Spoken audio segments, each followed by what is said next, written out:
Hello, hello, welcome everyone. Saturday Shogi, where we look at professional games. Oh my, Sunday Shogi is such a phrase that it just comes up naturally. Hi guys, how is where did everything go? Hello?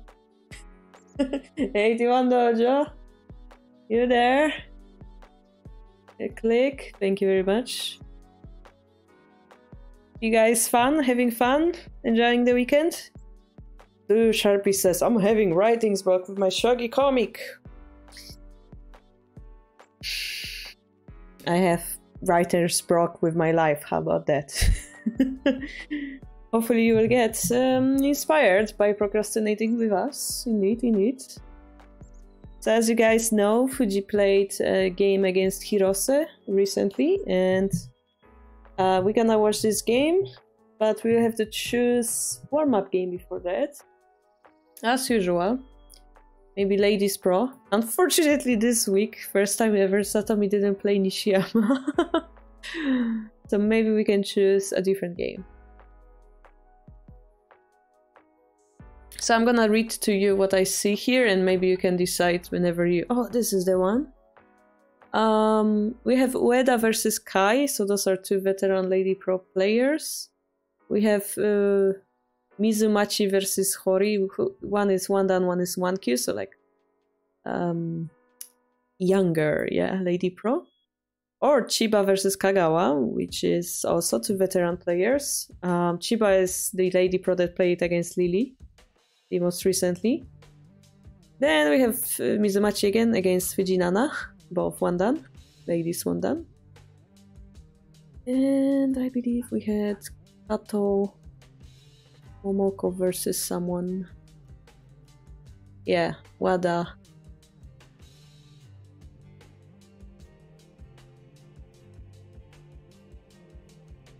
I'm double guessing myself if this is how you read the kanji. Yeah. Anything guys you like to see? Because this game, Satomi vs Nishiyama, it ended because, as you know, Satomi defended her title. Hello. Saturday Shogi is possible. Yep. So, just a quick reminder that tomorrow the stream is cancelled. You can still send your Kifu, I'm gonna take a look at it, maybe do additional stream, maybe do it in text version. It just so happened that I have to fly to Poland for 3 days so that I can get a passport before holidays because stuff happened. So suddenly I realized, oh wait, I have to do it this week. And yep, I'm flying tomorrow evening. Alright, I uploaded my Kifu on the Google Forms, but we played in person. Yeah, I saw the Kifu format, right? I think I will be able to copy it. Maybe. We will see. If I will ask for another one, I will ping you somewhere. Don't worry. Alright, so speaking of veteran Lady Pro, one of them was Central Nakabisha. Gokigen Nakabisha, or Happy Central Rook. The other one was Third Fire Rook. How about we look at the Third Fire Rook game as... And it's my Navi Open, that's great.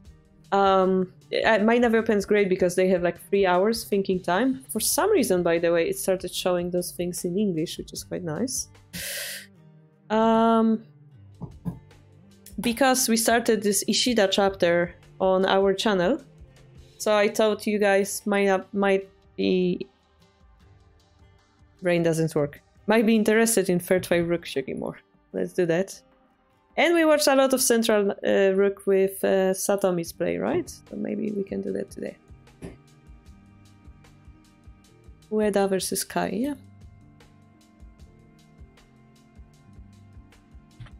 And then in the second part we're gonna go over a Ryuo game.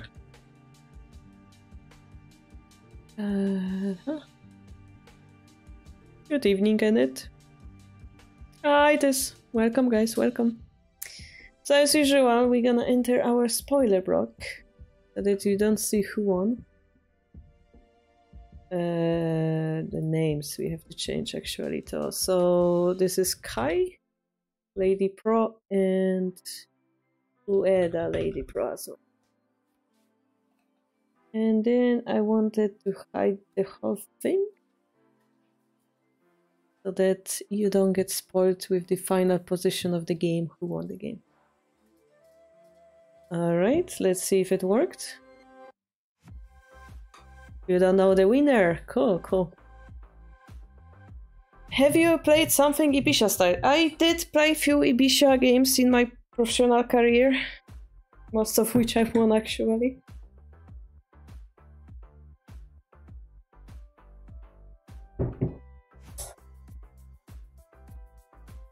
And yeah, Ibisha looks quite stable. I don't know, maybe my character changed. Instead of going there and aggressively sabaking my rook, I prefer to like slowly build up my advantage. Maybe that's more fitting for static rook, who knows. Alright, you guys ready to see some third fight rook?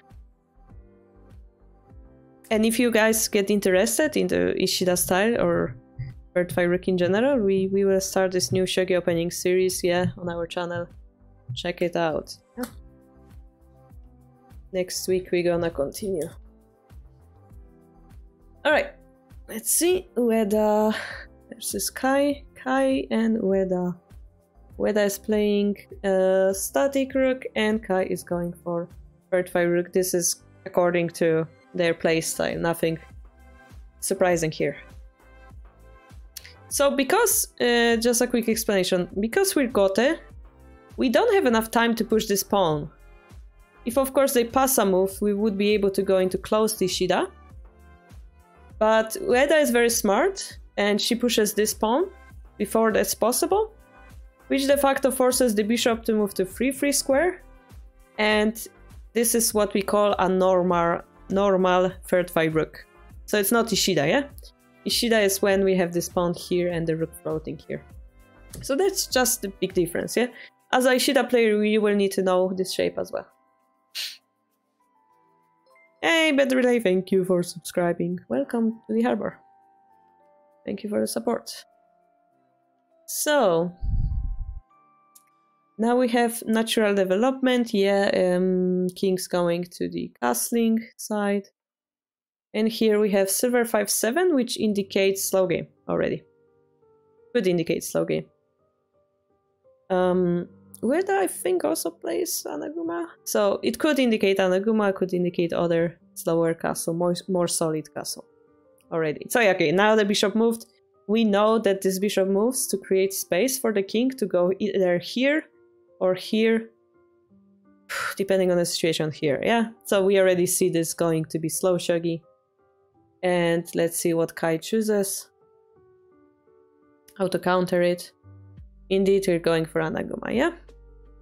Hi, Andrew. Alexander. I shorted your name too. Alright. So here, this is a natural idea. The target is the bishop's head, yeah? So for example, if you go here, you already will have trouble to like deal with this. Yeah, you lose a pawn, that's the first thing. But if you go toward the wrong direction, you know, we have this nice check, some pressures created. You have to be careful about it. So this move de facto forces you to defend here, either like this or like in the game pawn push. Both are possible. Is there a move like this? Perhaps as well. But considering that Sente wants to play slow game, this is very aggressive. So they chose a very stable version. And here we see what Kai is going to do. She won't be doing Mino, she won't be doing any weaker castle, she will go directly to Anaguma herself, matching the castle solidness with her opponent, right? This is something I like to do as well. This is something I also recommend, I guess, yeah? Unless you play Fujii system and attack quickly, going solid castle for solid castle, I think it's fair. So both king castle, this is what we call closing the hatch of Anaguma. This is the most important move in Anaguma, actually. Yeah. And then we bring the gold generals to create a shape. So this gold general came here because it's better shape with those pawns. This general will be sticking here to help defend the center. And this general can go both ways. But before we move this general, we move the silver back, which indicates Matsuo Anaguma, probably something like this. 4-piece Anaguma, very defensive style. Casting from Ueda.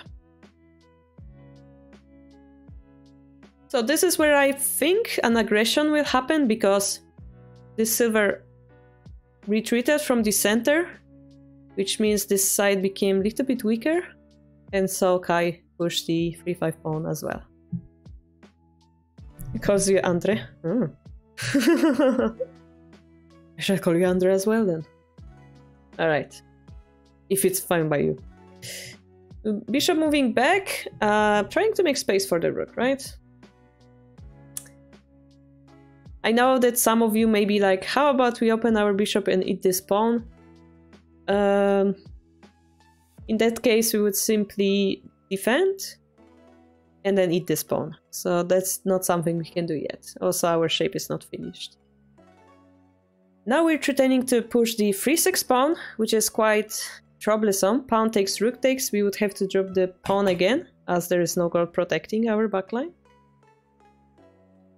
So I assume we're gonna defend it with the rook. Yeah, that's the only possible defense in this position.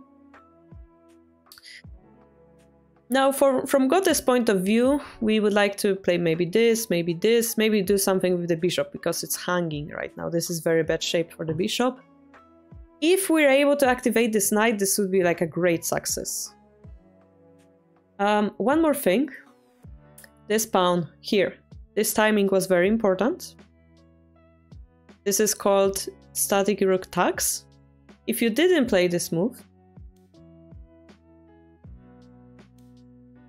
maybe something like this would be possible. We continue harassing the rook. Whenever it's pawn push, maybe silver. Let's say this. And then the rook is out of play. So this is something we have to be very careful as a static rook player. To avoid this scary variation, we push this pawn first. And then defend.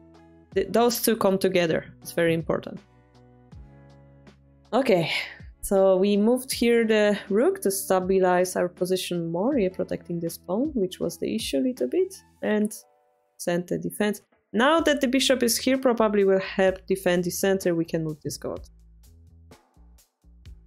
The idea is, you know, they go here, we go here, and it's fine.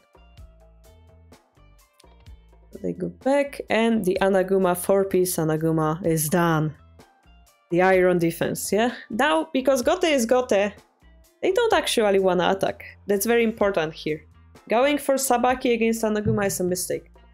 As Gote, you would actually be happy with Sinchte. You want to force Sente to attack you first. In this case, I believe. So we won't see any aggressive moves like this. That's what I assume. Okay, so Sente has to do something. They push the 5-5 pawn. The idea being, if we take, bishop line is open, puts a pressure. Yeah. I mean, immediately we cannot do anything with it. But if we imagine we have one more pawn, the silver is dead. Also, this becomes an issue. Yeah. If this is very hard to defend, actually. If we move back, we can promote. If we move back, we can push. So this is undefendable. And this is why we cannot take the 5-5 pawn. Similarly here, I think they can continue harassing this silver. Although, as you can see, it becomes a little bit less obvious. Because we exchange it for a token. It's hard to tell who's better here. Other option? What is the other option here? Pawn push pawn takes, silver takes. So if we had the bishop here, we would be able to capture the silver. Maybe bishop back is an option, yeah?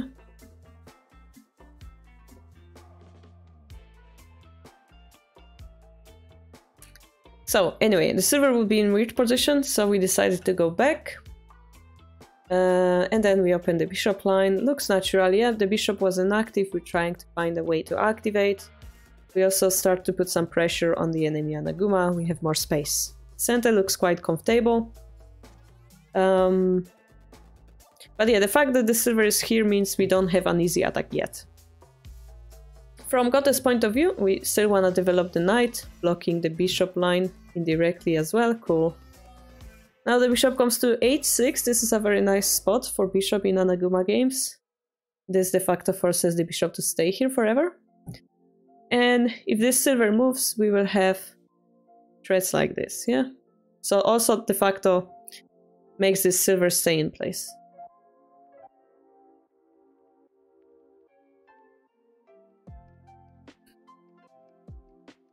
Down push looks a little bit more like a waiting move, but also takes away space from the pawn push, yeah? Alright, so this is Ueda's idea how to continue with this position. She exchanges this 6-fire pawn, which is quite nice, I have to agree. In the meantime, of course, we're not gonna drop the pawn. This is very passive place. Sente would have pawn in hand. The idea next would be to bring the bishop here and kill the rook. We don't want that to happen. We're gonna open our rook. This is something that Ishida players love. And they love to make their rook active sideways. By the way, I didn't mention, but we actually transposed into Ishida shape. Did you guys notice? So we thought this is normal static rook. This is third file rook, normal third file rook. And then later on, we transposed into Ishida shape. But this is also natural in third file rook games. So yeah, Ishida theory is very useful even in normal third file rook games. Alright, back to the game. I would say this bishop is the biggest problem for Gote. But Sente needs an attack. Okay, silver moved back, and I said this pawn was dangerous, but now the rook is protecting, so it's fine. It's hard to tell who's better here, actually. Really hard to tell. Rook comes in, perhaps targeting a pawn drop over here. We push the pawn. Threatening stuff like that. This is a very good move by Kai, I believe. The rook cannot sabaki, and we didn't defend because pawn drop actually doesn't threaten much. We can just take it in case they promote. So I think...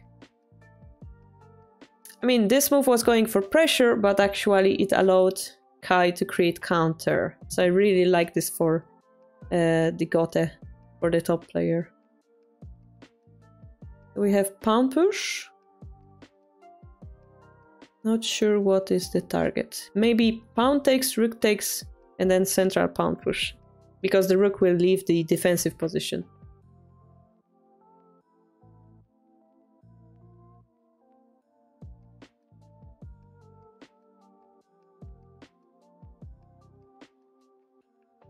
King safety is diamond on both sides. Piece activity is almost equal. No initiative from any side.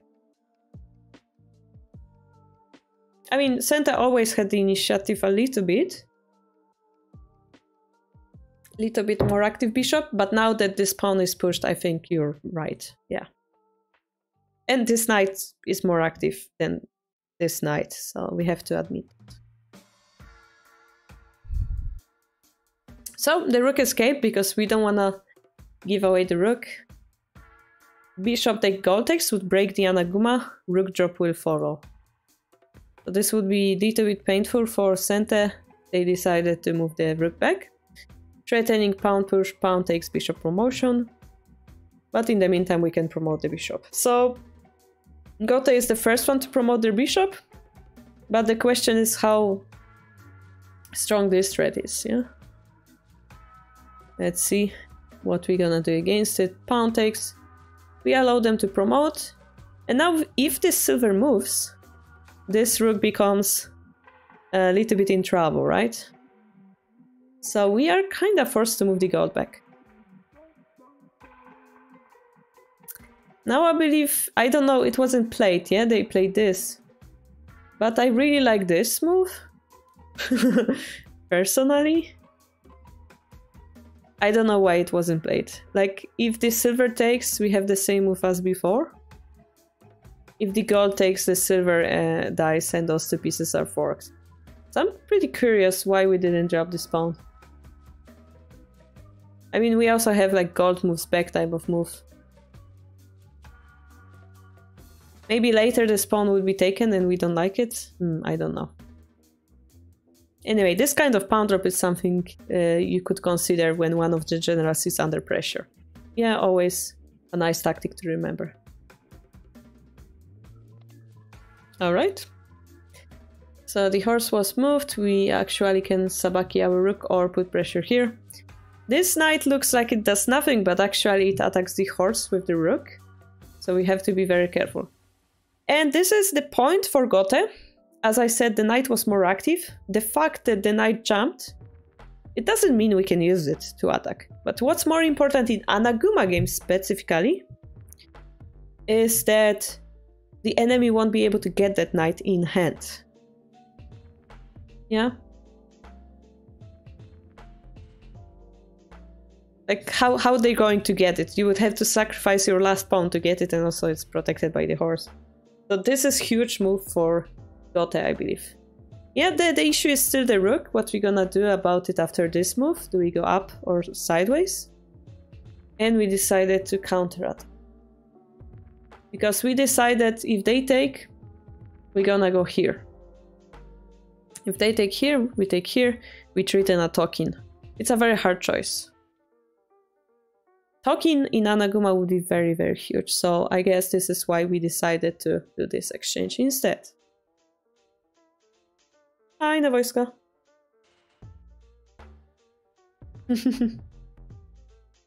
It's okay, serious.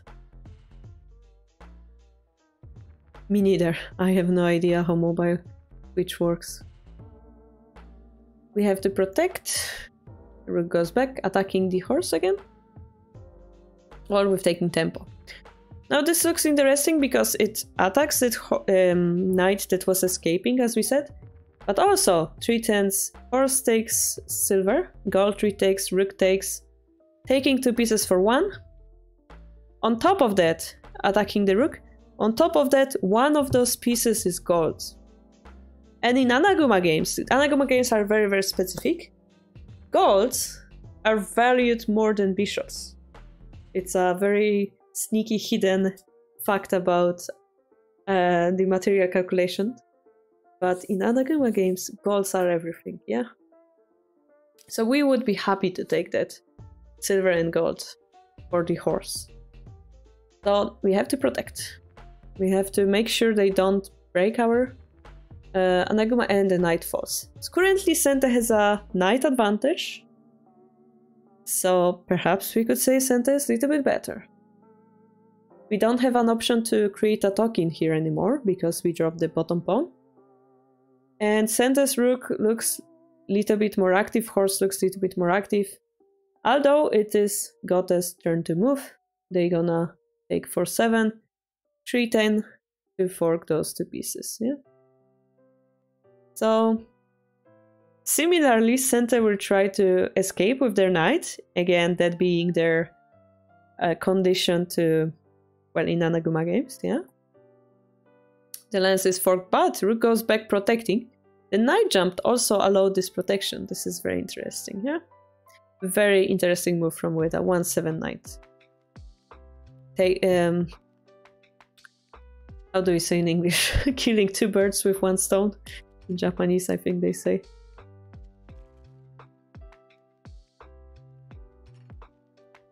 Promotions in Anaguma games are important. What do you mean promotions? The pawn promotions are very important in Anaguma games. Yeah, in Poland we say 2 steaks, not steaks, 2 roasts on 1 fire. Like a roasted meat type of thing, but yeah. You kill birds with stones in Japan? Well, we talked about spearing the birds or spearing the sparrow a few weeks ago on my channel, but I have no idea how it works. Anyway, yes, a dual purpose move. As we know, multi-purpose moves are the best moves in the middle game. Alright, so what can Gote do? What should we do? We don't have enough pieces. Our rook isn't active. What do? We create more friends by creating tokens.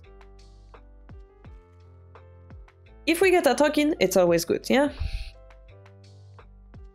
Senta, of course, has the knight advantage, so they will try to use it. This blocks two biggest pieces, actually. But Kai decides to ignore that. This is the attacking silver, I would like you to take it, basically.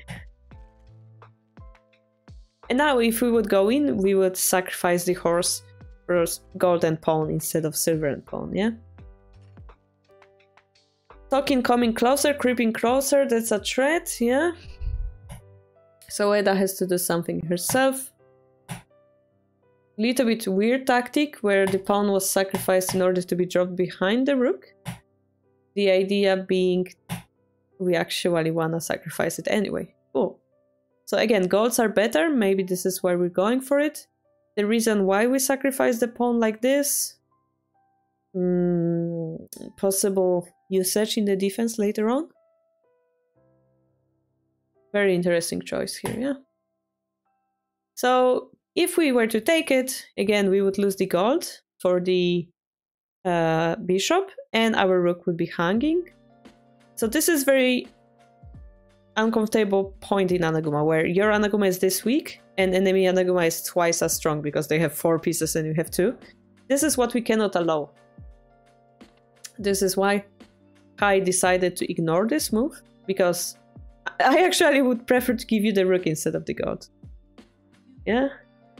She decides to counterattack so that our castle solidity matches, in case our piece will be taken.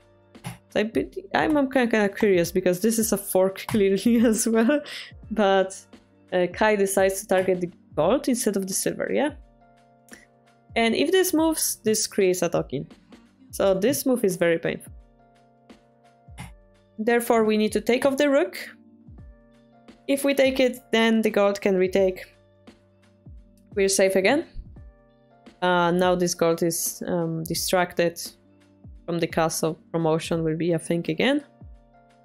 So instead, we're gonna take the gold, because who cares about the rook?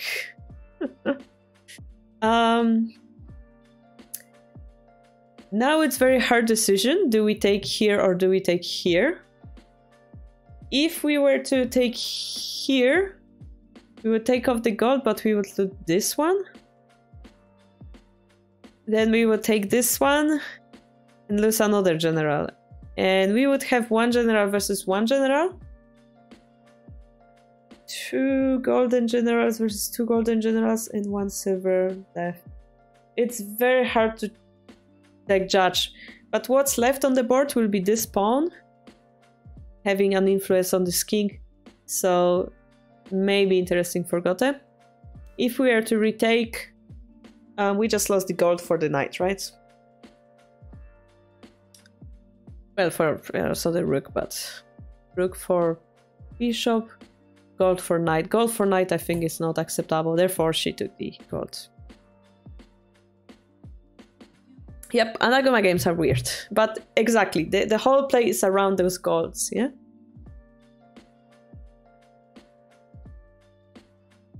So we take another gold, and finally we decide to retake it here. So that we have 2 pieces left in Anaguma. And yes, we're gonna retake the horse. I wonder if we can say that Gote has the golds in hand advantage currently. Would say so. And this is really hard to judge who's gonna win, because we entered endgame. All that matters here is the speed. And we have to calculate how many moves it takes to create a checkmate threat. So for Gote it will be quite easy. 1, 2, and then 3, almost, you know, it's a check or a checkmate. For Sente, you know, we could promote the rook, but it gives our enemy chance to like defend here, yeah? I don't know if this is the most correct move actually, but it would give them some chances, I believe. It's very difficult to tell actually.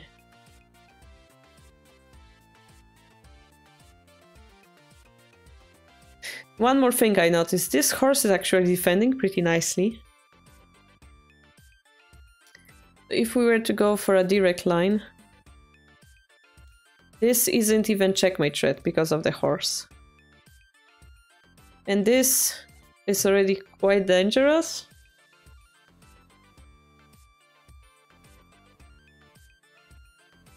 Or maybe even this way.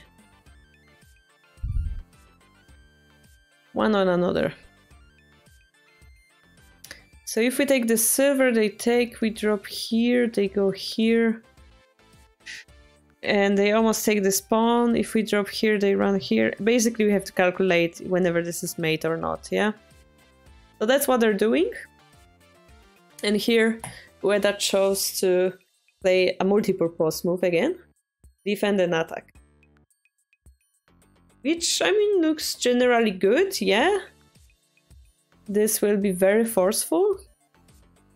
And we kind of make sure that this square is also protected. So, is this the winning move or not? Turns out we never cared about the gold to begin with.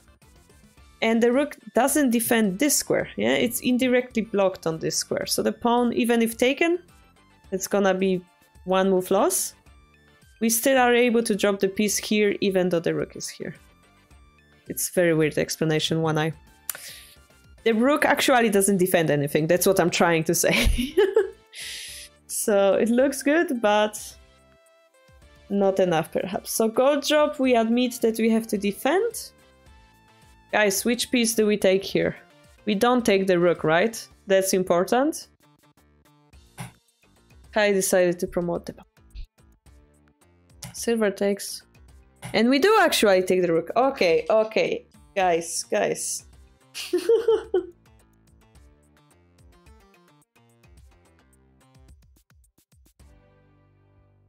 How do I explain it?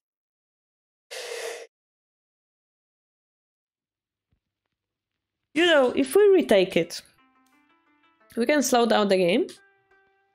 And this rook will become useless. De facto, the piece advantage that we have might come to life. It's a very weird explanation, but...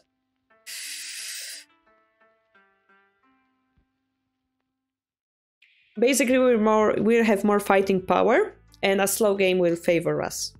Oh, what? Did my internet drop? Or is it just 81 dojo? What the... Did 81 dojo die? It's not loading. Guys, is it the same for you? Maintenance?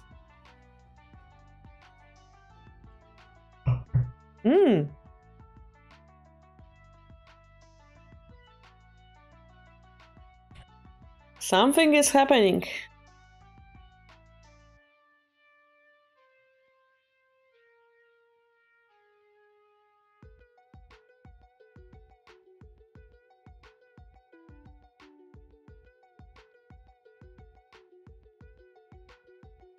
There's no info.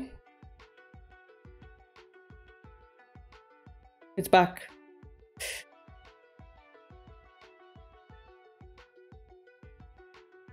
It's working for you. Okay. Internet drop rule. You're not allowed to drop internet on a file where you already have an unpromoted internet. Good one. Alright, so it was temporary. Okay, we will have to do it again. So it was Guys! Did I? Oh, I wrote the thing wrong. Or is it... I'm so confused. I'm sure that Kai's got it.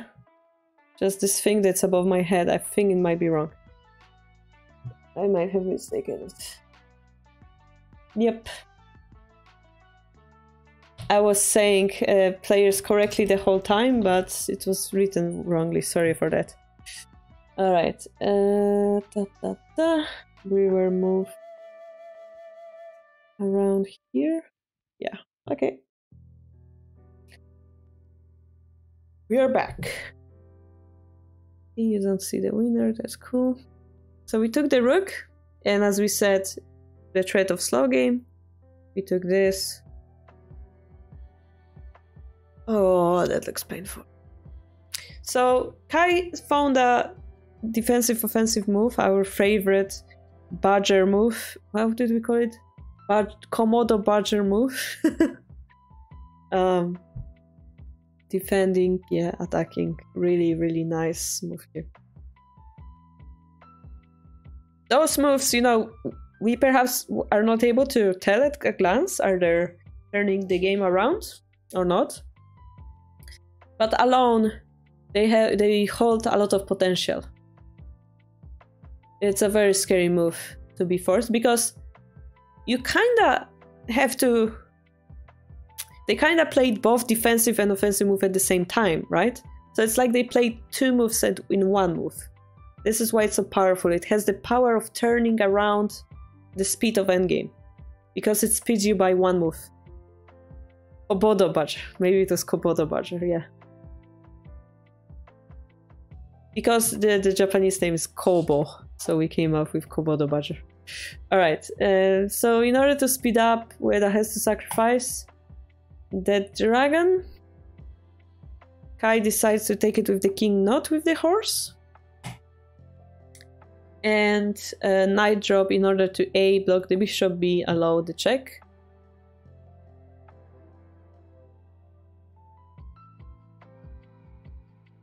So the thing is, even if you make a check, this bishop is still protecting here. So I believe that's not good enough. But also if we take here, which she did, we still need one more move, two more moves to create a checkmate threat.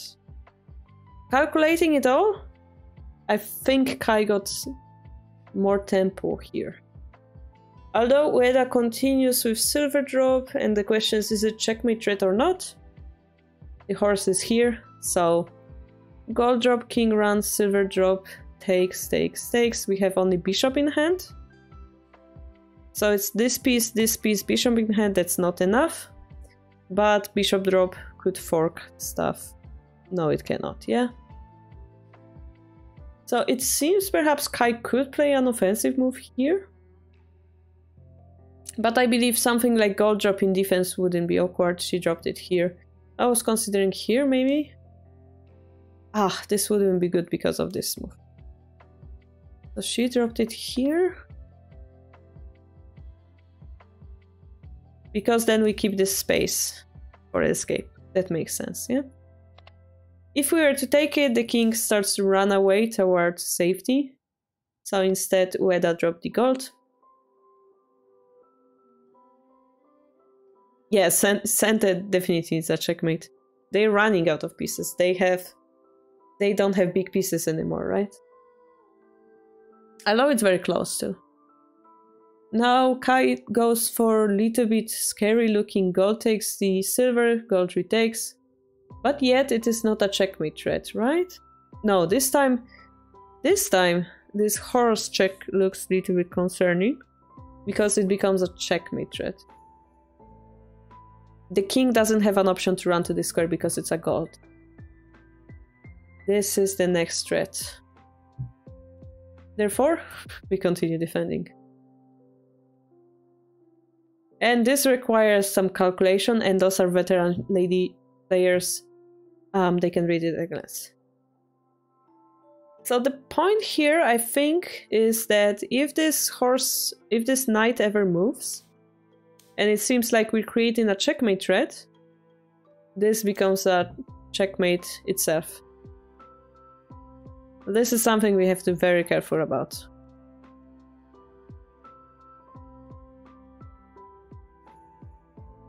I don't see exactly how, but I'm pretty sure it would be.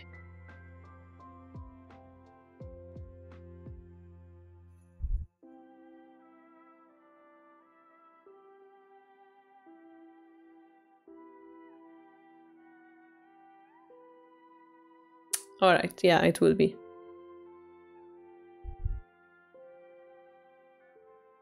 Yeah, something like king takes, silver, king runs, silver again. If he goes back, we block the escape route. Oh, brain. Block the escape route. And then we can sacrifice it and like bring the horse. Checkmate, yeah? My brain is going too fast and I'm clicking the moves that are illegal. If we go up, if we go here, I mean, okay, gold looked like a mate, but actually, yeah, the rook drop, gold drop works, yeah? If we go here, rook drop, gold drop also works, yeah? Something like this. So this would be mating it. Tori the Panda mentions that gold drop 5-4 looks heavy. That's also true. But the target of this, I think, is this.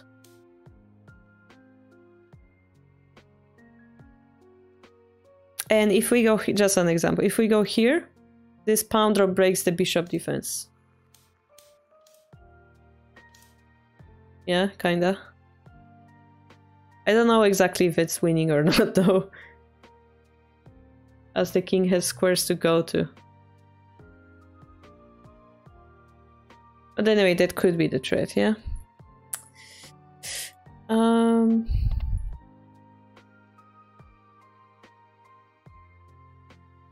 drop. To get another piece for free in the attack, yeah, pawns are cheap pieces to use. Oh, let's check. Yeah, it escapes here, yeah. Okay, let's take a look at it again. Oh.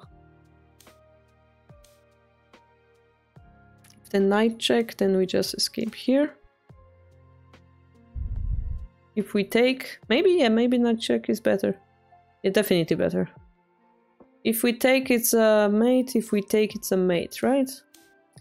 Yeah, you're right, Todd. I missed that. If they go diagonally, over here,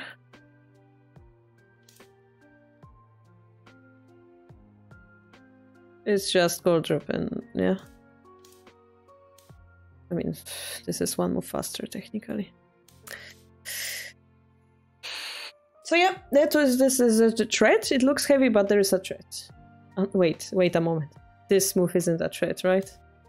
This would be a mate. Yeah, it doesn't work.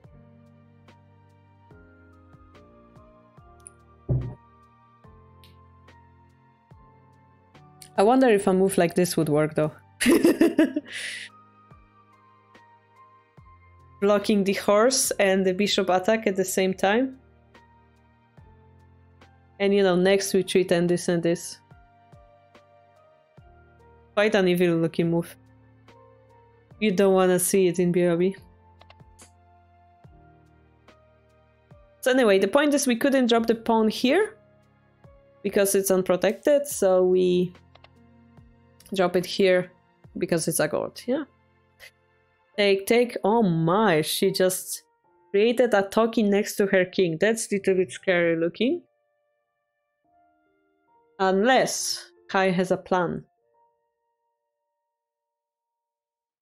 She still defends. The plan is continue making the knight be not able to move, but this looks a little bit suspicious. By the way, those golds on the last back rank drop like this, those are super strong in defense. It's worth remembering. If you don't know where to drop the gold, drop it like this. Very strong. So blocking the horse again. Threatening checkmate. This one is very easy to see. You just drop. Yeah, all the pieces. It's a checkmate. So we have to take the knight. We have to take it, yeah? And Ueda has a lot of pieces. Silver, gold, bishop. Oh my, okay.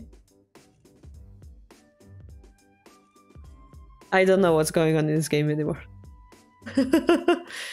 I thought Kai has a little bit of an edge, but she's actually famous for playing like defensive moves like that. I'm surprised it's not winning immediately for Ueda, but okay, the endgame rule, once you defend, you defend. Let's follow that. We didn't take it because it was dangerous. Wow. This defense is... She just rebuilt her Anaguma, guys. She just casually rebuilt her Anaguma in the endgame. How crazy is that? It's amazing. It's like, you don't have enough power to break me through. That's amazing. Oh, wow. Talking, okay, the talking died. Wow, wow. And finally, Kai is like, yeah, I think my king is safe enough with all those pieces surrounding him, so I'm gonna attack you with your own rooks. Yeah. And she still defends here. Okay, why we didn't take this? It's a question.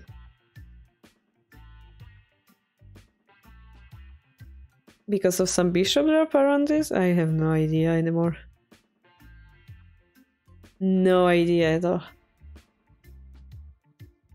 Maybe bishop drop like this. And she found out, oh, I don't have Tsume with my rook sacrifice, so I'm gonna play this instead. Wow. Wow. Okay, finally threatening something. Okay, still defending, threatening, still defending, threatening. Senishite. The dragon comes in. Final punch. Bishop. The bishop can be taken, but it's dangerous. Wow, this is amazing. And then finally the pieces are taken for free. And the more pieces you take for free, the more clear it becomes that you have no more defense. And Kai wins here. This was an amazing flex, revealing the Anagama. I cannot believe, I thought she was winning earlier. I wanna check this out. Sorry guys, it's just my curiosity. The Tanaguma revealed. I'm glad we chose this game. Wow. Just look at that. The best way to win is just rebuild your castle. But I think it goes with the saying that, you know, the slow game was favoring her.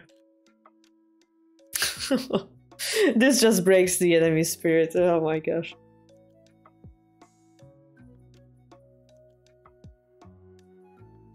This is why Kai is amazing, guys. So, you broke my Anaguma. How about you break it twice? Alright. Next we're gonna see Fujii's game against Hirose, the Ryo match, which is so important because if Fujii wins this game, he's going to defend his title. If Hirose wins, he's going to equal the score and the next game will be decisive.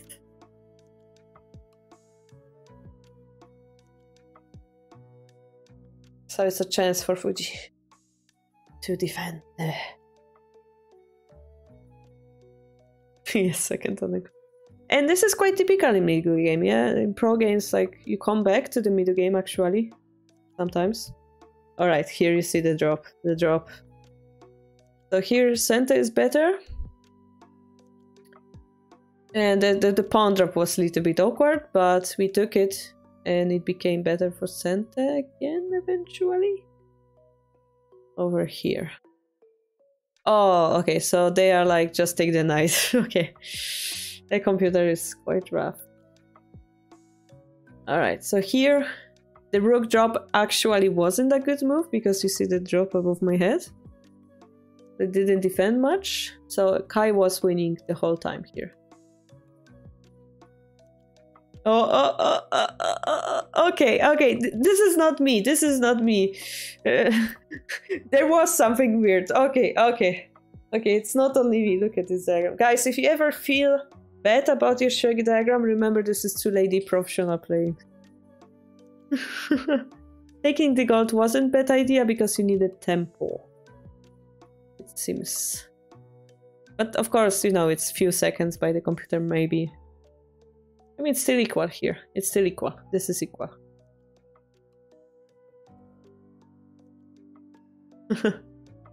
Anaguma too. It's when you stop yourself from winning.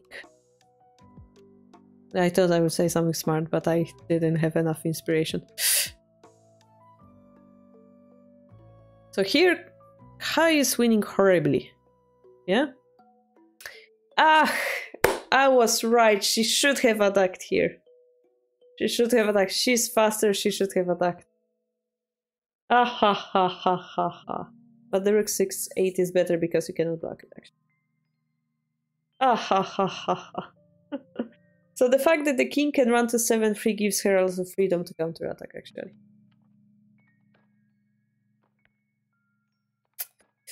If we were to just analyze this move for a moment, and what if they drop the gold to 7-8? They don't have enough pieces to attack, I believe. Yeah, gold drop. Do we just take the silver and continue attacking, or drop another rook? What's the best option? Just take the knight. Oh, they cannot retake because... they cannot retake because the gold falls. I assume they're gonna take the rook, but this is gonna be a mate. Yeah. In 11. Alright, that was the correct play. Instead, we had this defense, which was correct until this point. And this is where Ueda starts to win. Because, as I said, the talking next to your king, that's so terrifying. And here, Ueda was winning. He did that. King did escape. And here we should have followed. And actually, it's made in 43. Okay, no wonder. Let us see.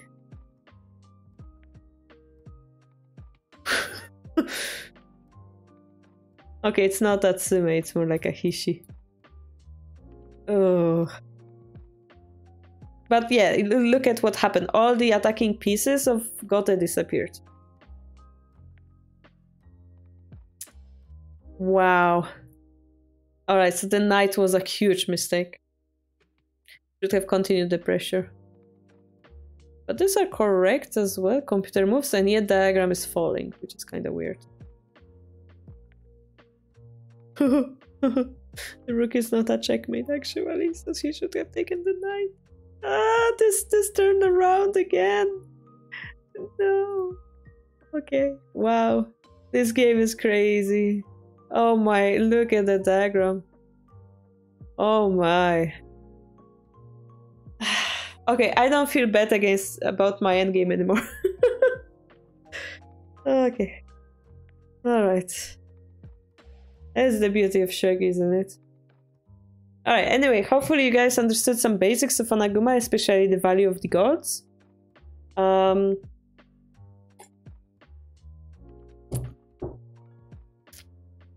yeah, the persistence of defense, just beautiful. It's sometimes just beautiful, right? I think the turning point was the talking creation, the 6-3 talking next to your king. It's really rough. So she should have attacked before that happened. Ueda almost turned the game around. Very, very amazing fight from both. So, we will soon go to the main game, which is Fujii versus Hirose. I think Fujii was Sente.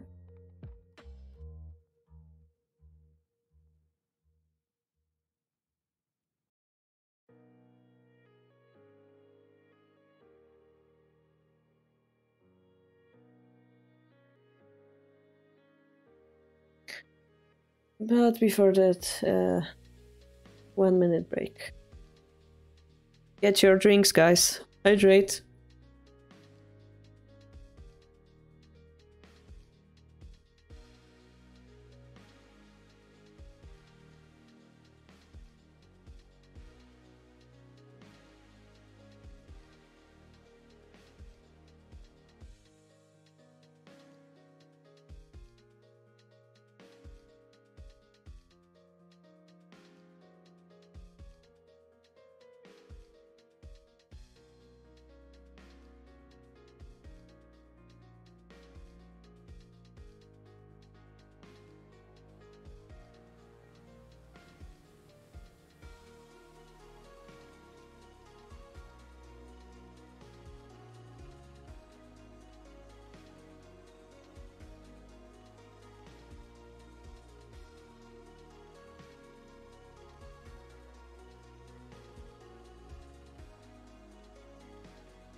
Alright though. You guys ready? We warmed up our brains with that Lady Pro game?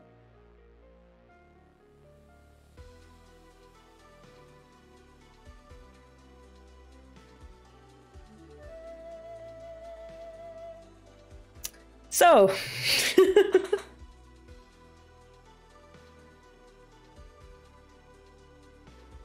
yes, a game that everyone waited for. Fujii versus Hirose.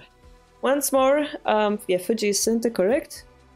Once more, if Fujii wins this game, he will defend his Ryuo title. If Hirose wins this game, he will equal the score and he will need one more win in order to get the title. So very tense game for both. Last time we saw Bishop exchange game, if I remember correctly, even twice or 3 times in a row. This time Fujii is center. So Fujii as center will have the power of controlling which direction the opening will go. Gives him a little bit of advantage. I guess it was more like double wing attack transposing into Bishop exchange, which is the same here. Yeah, Bishop exchange. Early edge pawn push. And surprisingly, Fujii doesn't defend here. He develops his silver. But he... Okay, yeah, that's normal. Still reclining silver or rapid advancing silver. But I think, yeah, it's just normal. Just the other order of moves. Yeah, recline. Alright. That's what Pro like to do. They change a little bit the opening order, like allowing different targets. For example, this knight jump means we move the king. Yeah, like there are those hidden meanings that I unfortunately as a swinging rook player cannot explain. But yeah, here we continue having the pressure of the rapid advancing silver. And here possible a quick knight jump is existing, so king moves and now it becomes normal reclining silver, the newest shape. The Fujii doesn't play the rook immediately, but eventually he does. So we are in mirror position. Even though we're mirrored, I think it's Hirose's turn to play. Which is interesting because he's Gote. Why did this happen? Why is it Hirose's turn to move? Some magic happened.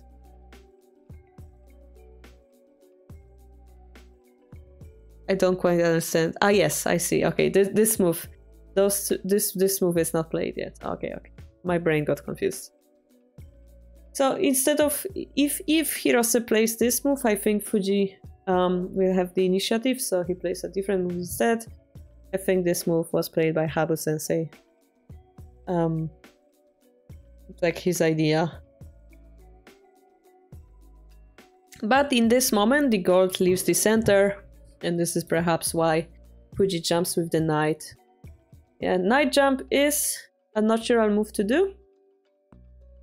It's possible because we didn't push this pawn. And if the silver were to go here, like this square becomes pretty weak, right? So the silver goes here to help defend the center. And it would be natural to exchange the rook pawn, which Fujii does. If we just drop the pawn, the rook would retreat, I believe. But here Hirose tries his idea, bishop drop pawn 3. The idea being, you know, the rook will escape. Next we will take this pawn and this knight will be under defended. Yeah, there will be 2 silvers attacking the knight, 1 silver defending. If this knight is taken, Sente's amazing attack is gone. So very nice idea from Hirose. But before taking the pawn, he drops the pawn. If the rook takes, it's even more forceful, as you can see. So Fujii decides to move sideways.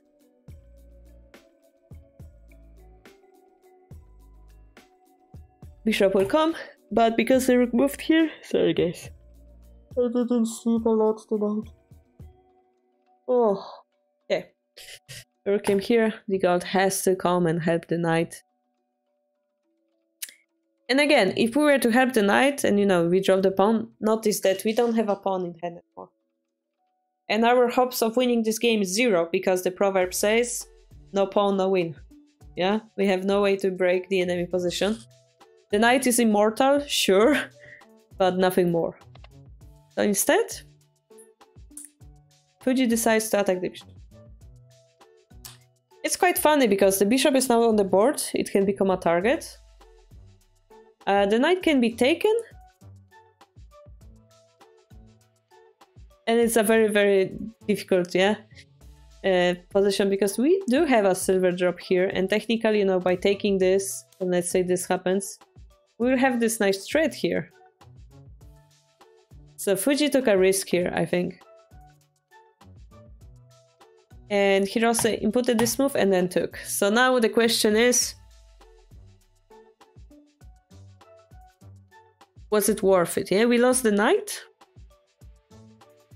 I assume like we will allow them to take this and move the gold away from the danger. That's what I assume may be happening.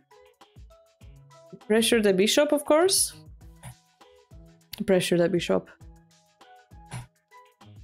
And bishop could have escaped, but we choose to take the gold here and sorry, the silver here, and we retook it with the gold. We cannot take it with the pawn because of this. Maybe this is why he chose this timing, to force the gold retakes moment, yeah? Then the bishop retreats, and we don't have the fork problem anymore, which is brilliant from Fujii. The bishop is in less active line, yeah? This was the most active line because it looks directly at our king. Now it's less active. I mean, it's still very active.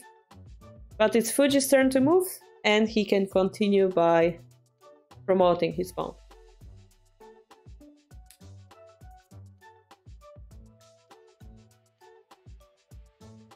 And yeah, that's the talking next to the king, so it's a very powerful attack. We will have to take it off the board. Lance takes, knight takes. What's the next move, guys? What do you think is the next move?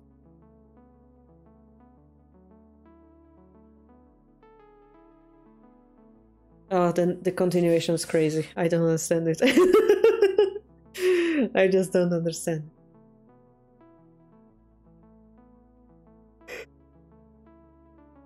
But I think it's really cool that Fujii's king is like intact. And it is Hirose's king that's being under assault. This is the moment where we want to continue this assault. It's just the question, which move is the most efficient? Silver drop to free is here. It can be taken for free, right? Unless you meant silver drop here. Lance drop 5/5 can be taken for free because there's 2 pieces attacking it and defending. Only 1. 2/4 is correct, yes. This was played. Pawn 3/5 I think is also a great move. But Fujii is seeing that this bishop is a powerful piece of the enemy. And even though it's less active, we do want it off the board. I didn't sleep enough. Oh, it's fine completely. Thank you for joining the stream. Continue keeping the tempo, yeah? If the bishop escapes, I actually have no idea. Let me see and think. Oh my gosh, I'm also sleepy. Guys, do you also have the same thing when you're like traveling? Like your body gets into travel mode. I don't know. In my case, like I'm sleepy today because I know tomorrow I will travel, so my body is like, you need extra sleep because tomorrow is gonna be stressful, you know? Especially when you go to Japan, which is like even further flight. Tomorrow it's like only 2 hours, but there's like different mentality, or your brain like switches. That's for me at least.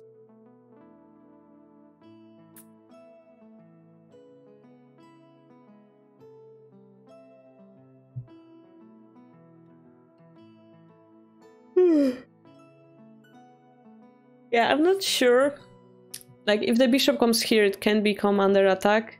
If it goes here, it can promote technically, so... I wonder if then the pawn 3-5 push would be interesting or not. Because we cannot drop the pawn, there is Nifu, yeah? So I think maybe this is better. Or the question is, how good is this lance drop? Yeah.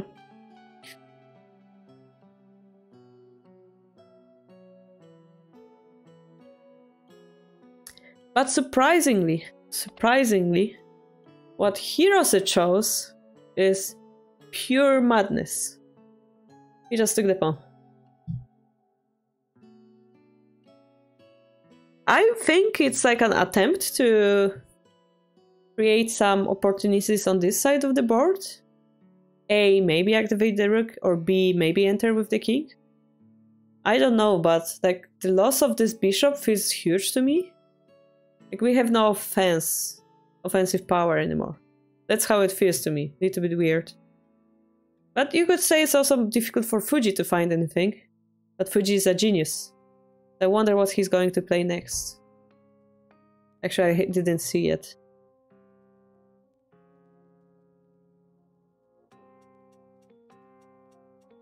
I wouldn't be angry if he drops lance 5-5 right now, Contetti.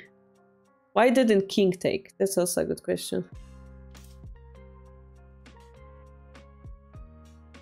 Maybe because of this, and this targets the king's head.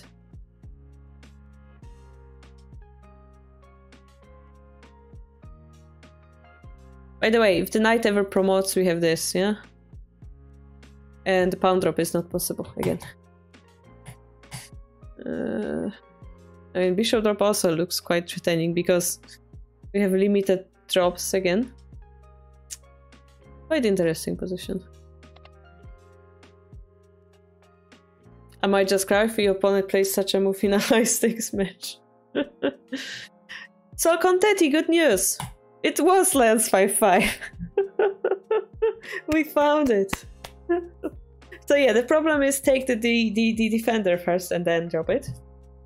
And this is pretty nasty because our rook is looking at the square and silver is defending the square. So if it were to go back, it feels very, very weakened.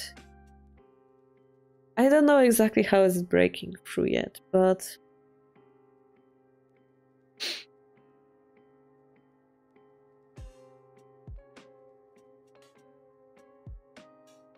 Hey, we have time, we can think about it, right?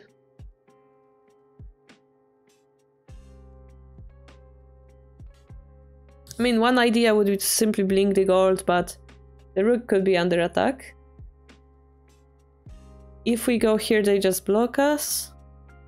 If we drop the bishop here or here, threatening lance promotion, they're forced to defend again. If we just sacrifice, I don't think we have clear follow-up yet. Bishop drop to here, maybe interesting. I don't know. Rook to here, also quite interesting. There's like so many moves. Notice that the rook is protecting here, yes, still.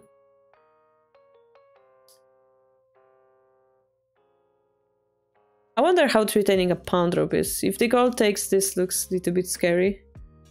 Pawn takes, yeah, no follow-up or like this. Not follow-up yet, perhaps. But like it feels good, yeah? We have two bishops. It generally feels good, but...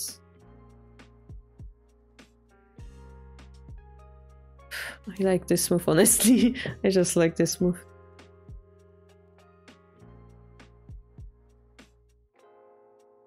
Pawn push is a good answer, though.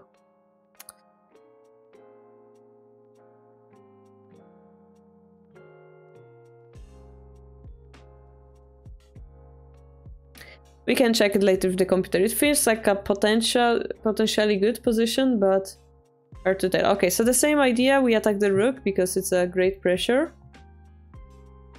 Silver drop again, rook dies. Silver dies, rook dies. We cannot take this because there's a rook drop, yeah? So we lost a rook, but we gained the silver, and the bishop I mentioned reappeared, so I'm quite happy about myself. Now the question is that enough? Because we have a bishop silver. Yeah, if we were to take the lance. Bishop silver. And eventually this silver, which we are now protecting. Only Fujii can know. Hi, Melkor. They protect here.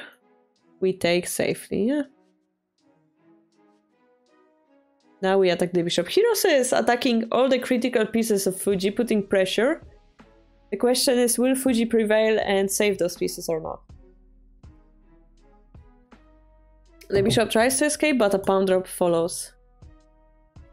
Is this enough or not?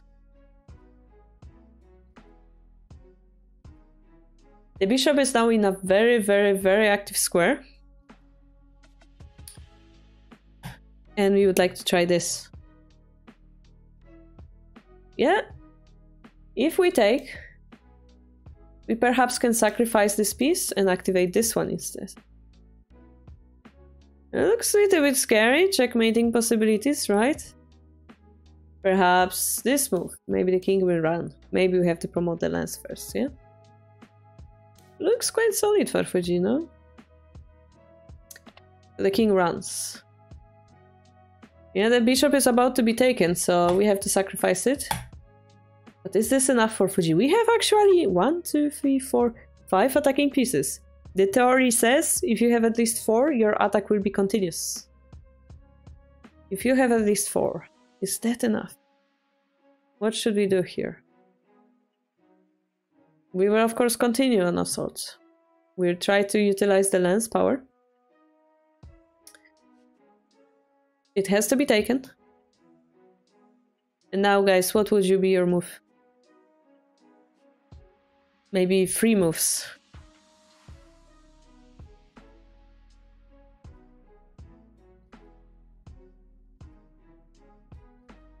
Next 3 moves are pretty crucial, I think.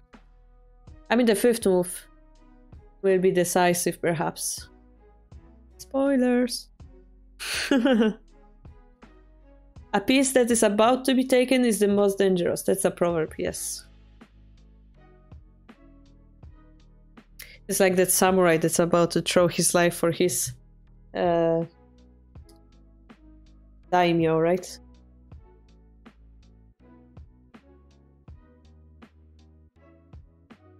So I will just repeat for the people who came, perhaps in the meantime. Tomorrow the stream is cancelled. We'll still analyze your Kifu whenever it's during additional stream during the week or in text form. I just have to jump to Poland to apply for passport actually. Sit from tomorrow until Tuesday. So that's gonna be stressful. But hey, you have to do those stuff. Therefore, the TT series, round 9, is also delayed until I come back, basically. Guys, the next move. Pretty obvious, come on.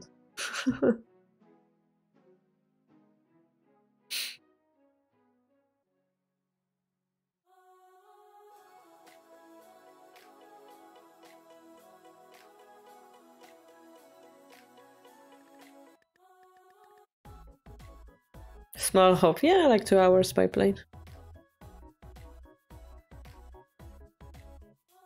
Can meet the family in the meantime. Better than Poland to Japan, yeah? Which is... how many hours? I thought 13, yeah, I think.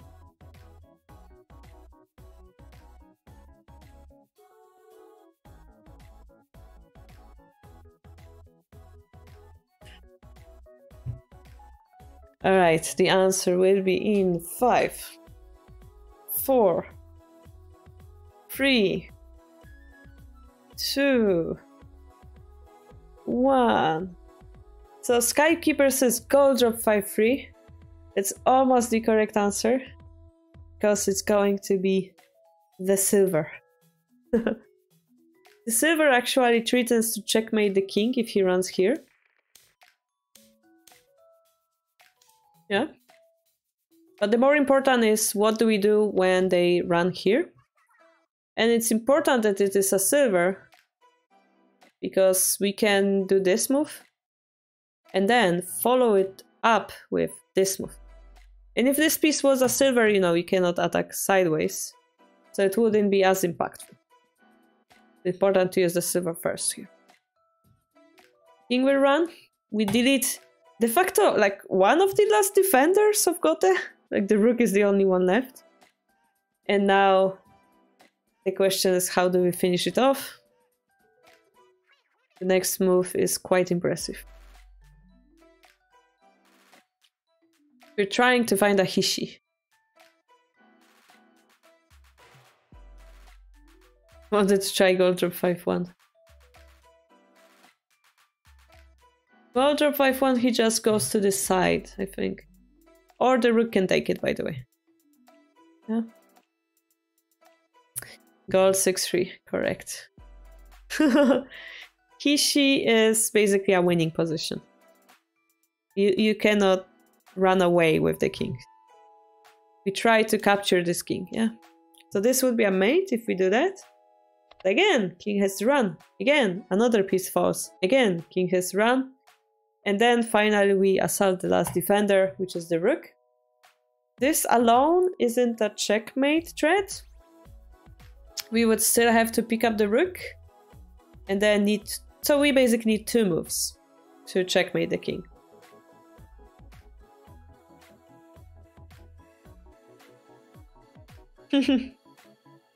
So it's the last chance for Hirose to find a checkmate on Fujii's king.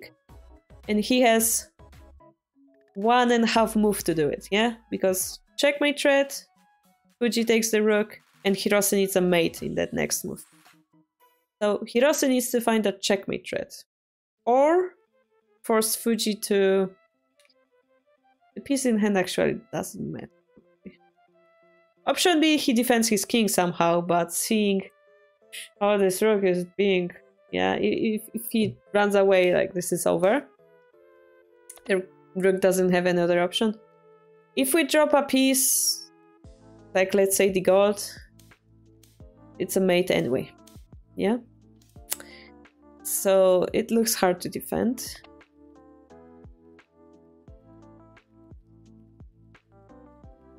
Yeah, basically a situation where you cannot prevent checkmate. So like this, yeah, if we drop the gold, we die anyway. So Hirose tries to find that threat mate. And he can give as many pieces as he wants, because his king is dead already. Yeah, certain death. Is she? Lance drop in order to break the king's positioning. If this gold takes, you know, this king sideways, like rook drop would be quite nasty, so king takes instead. Bishop drop. We use the lance that we got. And Hirose says, aha, checkmate threat, you lose.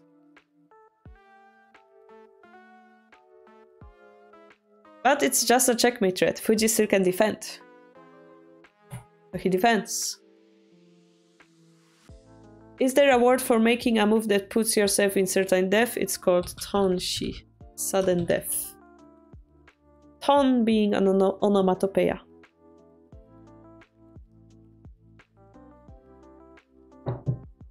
Seppuku, no.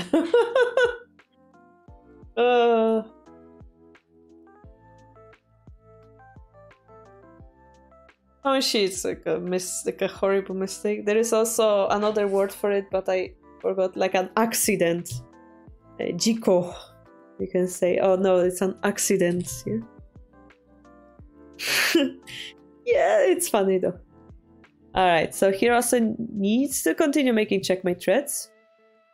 He drops the gold, target being take, and then the defender of the square is gone. Right, so if king takes its mate, if silver takes, it looks dangerous. So is this good enough? Is Hirose winning here? Yeah, if we take, takes, let's see. What is the better move? Rook takes or... Probably rook takes, king runs, takes. Is it good enough? Is it good enough? Silver drop, promotes, gold drop, lance. Did I miscalculate?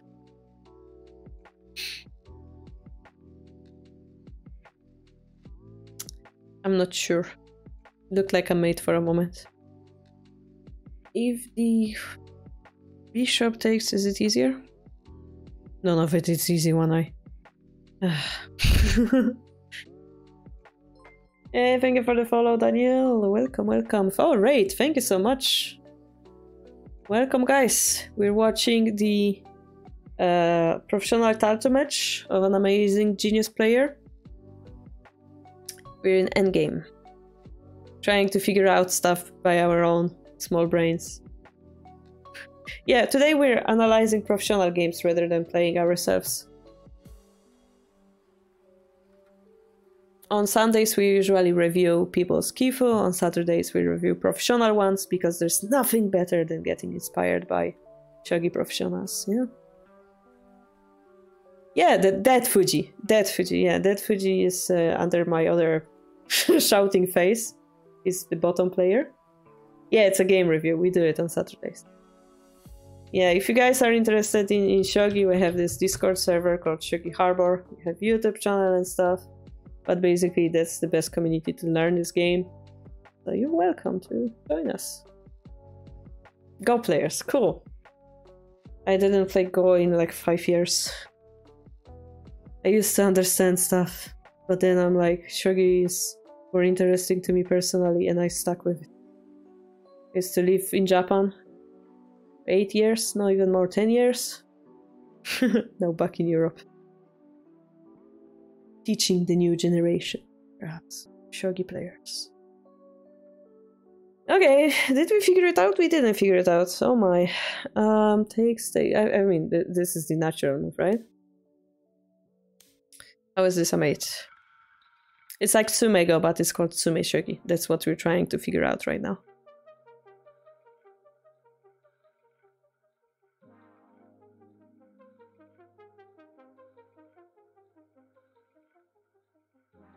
Nope, that's not a mate. That's not a mate.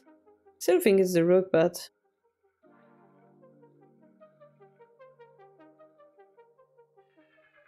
Silver promotion, king goes down. We have gold and 2 lances and pawns.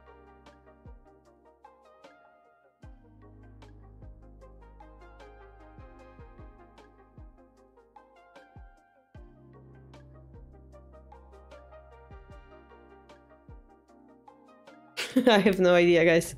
I think it's something like this. We can confirm it later with the computer.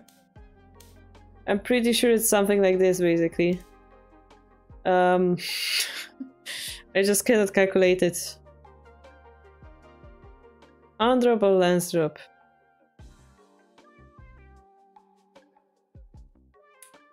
It's too much for my poor brain. We go here, we have to drop the gold. It doesn't look good either, right? Yeah, it doesn't look good. Can you also escape upwards? Upwards where? Because this is forced. This is forced.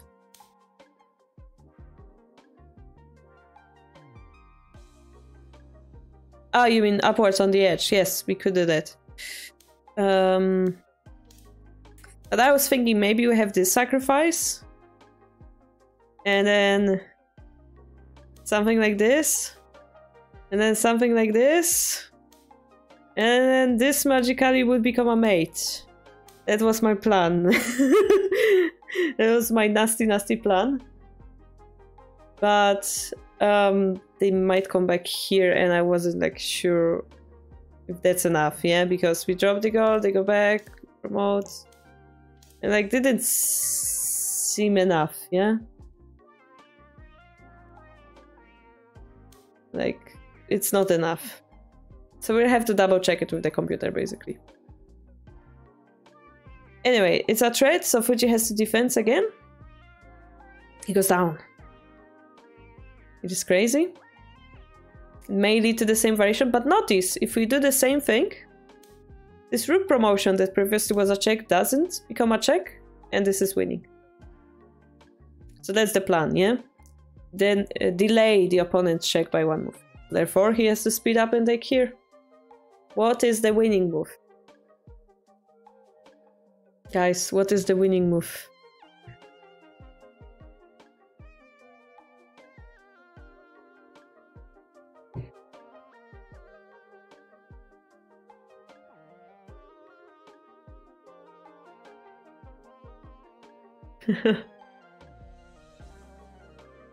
For Fujii. Hirose sacrifices the horse.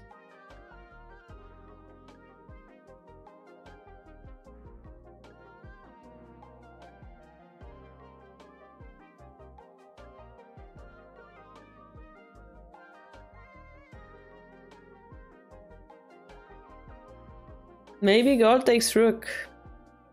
If gold takes rook, question is, does Hirose have a checkmate again? And this time, if we take the gold and they take it, this looks checkmate-ish. Yeah, because of the gold drop.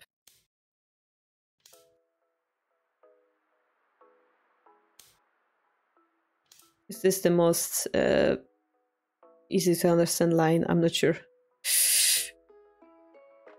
Maybe just gold drop here is more understand. I'm not sure if this is the best line, but it's quite dangerous. Gold drop here, king runs, take. Gold drop runs here, takes. Runs to here. Is this easier or harder? Oh wait, I'm stupid. It's just this. Yeah, just this. I'm stupid. Mate in 3.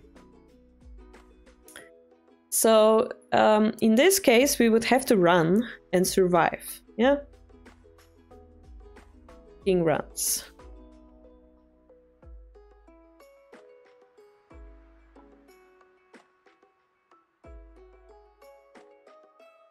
But I believe maybe we can sacrifice this gold again for the same reason.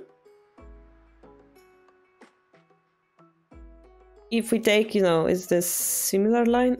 It's hard because this time the king can run. Oh, it's not easy at all. Fujii sensei is amazing. Not easy at all. Okay, it would lead to a mate. Trust me. Trust me on that. Trust me on that. This is easy enough. Okay. So, we have to run to here, right? That's the only square.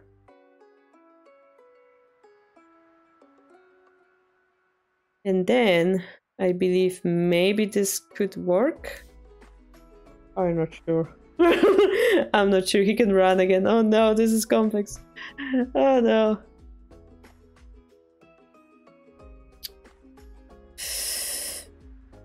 Not easy at all, one eye. Not easy at all.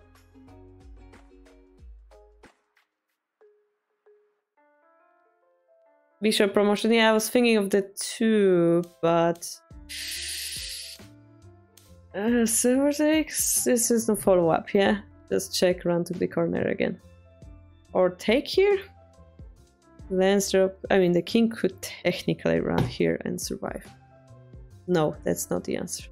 So maybe the gold is... I mean, taking here, I think, is the answer. And maybe not the gold sacrifice.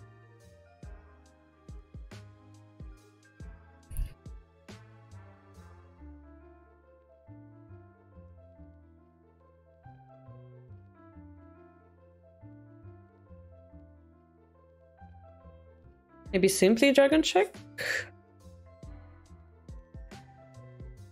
King runs to the corner.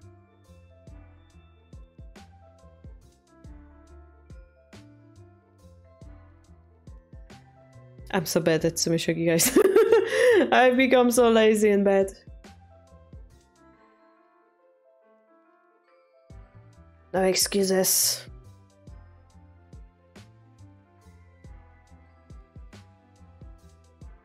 Lance sack 8-7, king 9-7. Yeah, he's not gonna take the lance.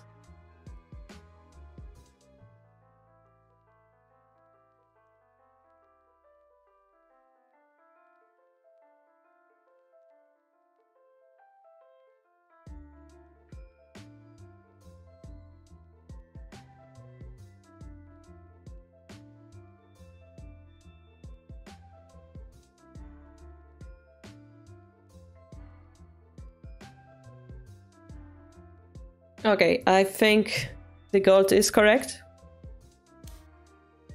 And then we take the silver.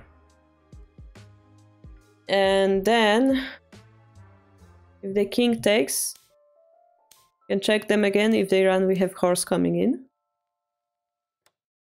If they drop anything, we just pick it up. If the knight takes, we check again.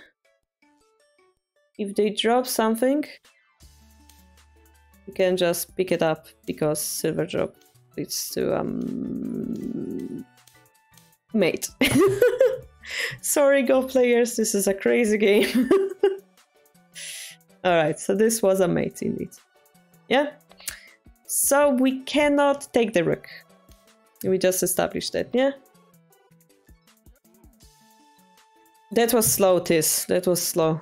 I'm so ashamed of myself. Fujii can blink and solve this. This is how fast he is. Like, I'm not even joking. How? Years of practice. Been playing this game for... how many years? Half of my life? 15? 16? 15? Almost 16? 15? Too late, sorted.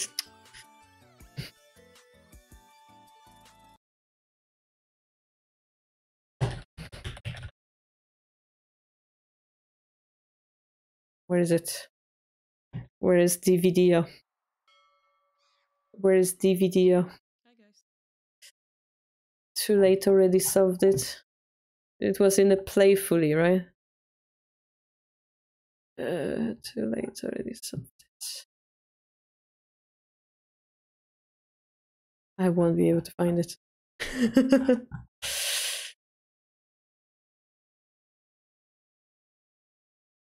Oh, here it is. Destiny, if it helps you, when I was a weak shogi player, I didn't know much about joseki, and by doing tsume shogi I got very strong.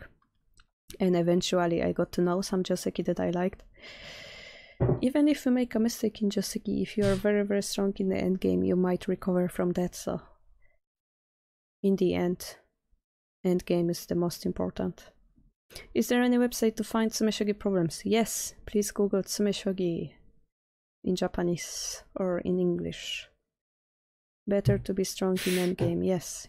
Somebody told from the memory actually, so let's jump to something I don't know. Okay, it's the main one. You're too late. I already solved it.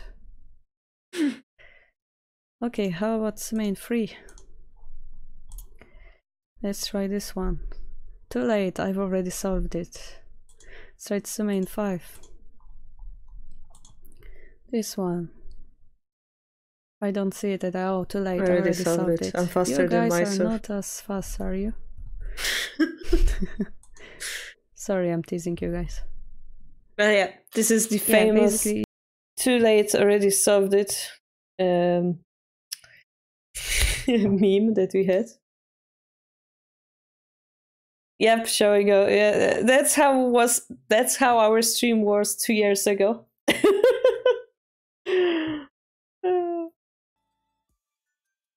You know. Too late, I already solved it. Yeah, it was a thing. Whoops! We didn't see who won the game, right? Good. So, the correct move...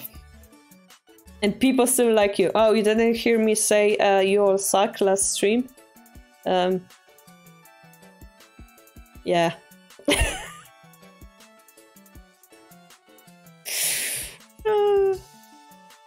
That was one of the first videos I saw. And you're still here. Thank you, Gofendro. We're here for the roast. So yeah, roasting is a thing on our channel, definitely.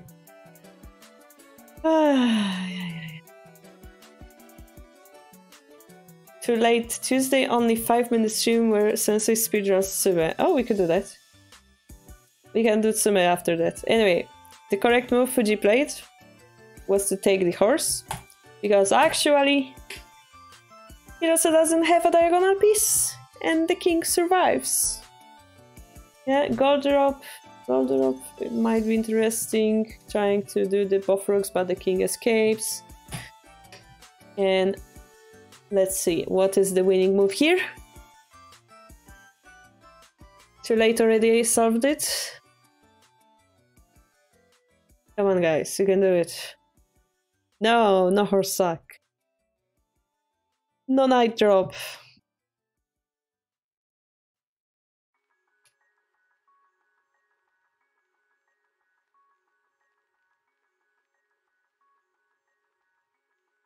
Mobile always has a big delay. Bishop drop h3 is correct. This is a mate. 4-7-4. Does it work with the pawn drop? Anyway, this works. If the king runs, we have the knight drop. This time it cannot be taken by the rook, yeah? If rook takes here, we take it, takes it, and this is the same variation we actually saw before. Sume Shogi is fun because once you read a variation, it tends to come back, yeah? So this variation we saw before, it comes back in here. So in seeing this move, Hirose resigned, which means Fujii defended his title. Congratulations! Woo! And now we can spoil ourselves a little bit. Maybe they have picture from the game.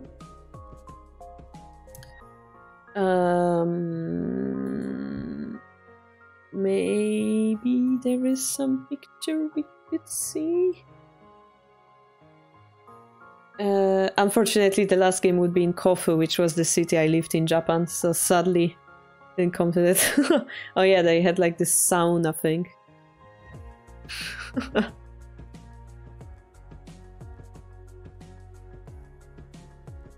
Those are the pictures from the title match, yeah?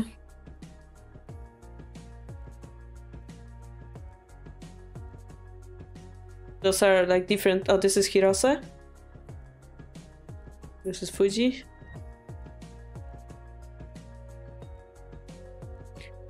I'm pretty sure I was there. I'm not sure. Maybe not.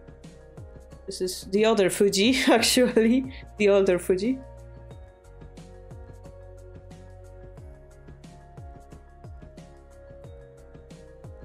Let's relax after the game, eh? Orita, YouTube.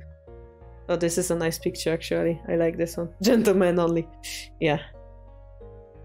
Would you say traveling to Japan and meet people would help in Shogi? If you just meet them and don't play Shogi, probably not. But if you play Shogi with them, probably helps. Do we have any other picture? Maybe this one. This is so they played for 2 days actually. This is the second day picture. So you can see Fujii, the older Fujii, is opening what we call a sealed move. The way it works is like, because they played today, the last move of the day one is being written down secretly in an envelope, like in a letter, and then put in an envelope. And there is only one player, one person who knows that move in the whole world, yeah? So whoever sealed the move, and I think it was Hirose who sealed the move because you see him play. Yeah, they open it with the scissors and then they read out the move and then they play, the game resumes. The same thing happens in Meijin because it also takes 2 days. It's a fun Shogi fact, yeah? Sealed move. Fujiite, we call it. This is the game room. This is like some decoration on the wall.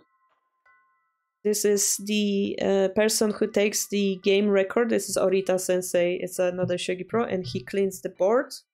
He will clean the pieces as well. He will prepare the game room basically before the players come.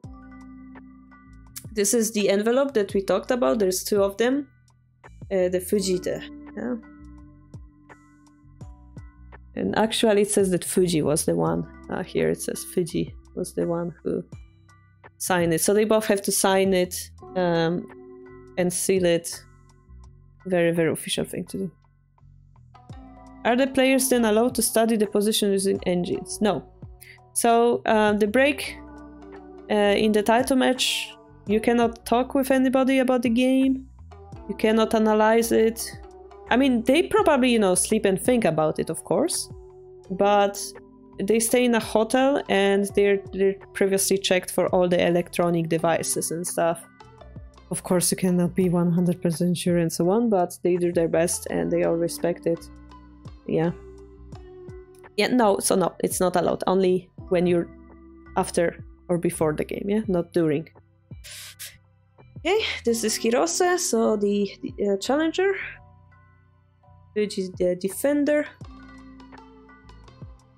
This is some watch, perhaps, that Fujii brought to the game room.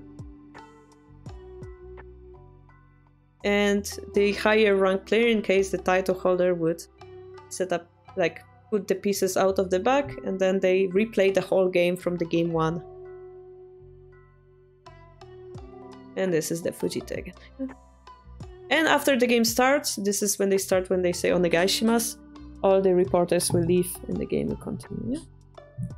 Fujii plays the Fujii, or what? Yeah, they just continue playing. And this is the separate room where all the other pros and journalists will sit and talk. As you can see, in Japan, there is still the mask requirement going on. They are still very strict about it. And this is something that they eat in the afternoon, like a snack. And then everybody gets excited about it. Yeah, those are 2 professional players again. Hirose is thinking very hard. Some lunch. And this is the position we saw today. Yeah, very beautiful photos now that you... Like, we see more than just the game through those pictures. Really well done, yeah. This is the resignation. You see Hirose resigns here, yeah. And then after the game, they go to perhaps there is like this exhibition room where people were sitting and watching the game live. And Fujii goes there, thanks people for watching, and gives few words about what he was thinking about during the game, his hopes for the future, and so on. The link to this I can give you in a moment. Yeah. It's on the official, and this is like a beautiful, oh, this is the room that I talked about. Yeah, there is this big board.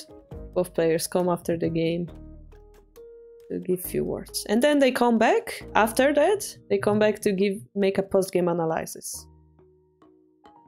Because post-game analysis is so important. Fujii laughing already, and this is where they close the pieces and leave. Yeah?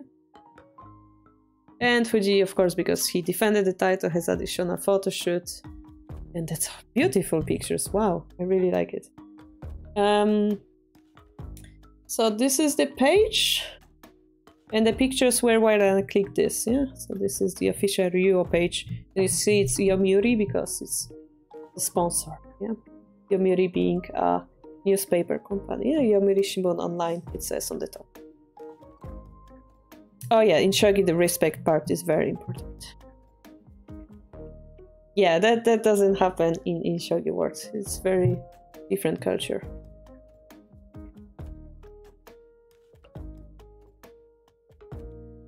Yep, little bit of a Japanese culture. Really nice to have a leak of it, as we say in Polish. Oh, and I wanted to check it with computer, yeah, just quickly.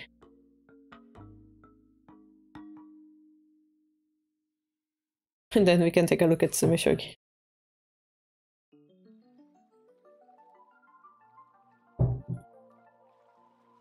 I think the position that I was interested in most was this one.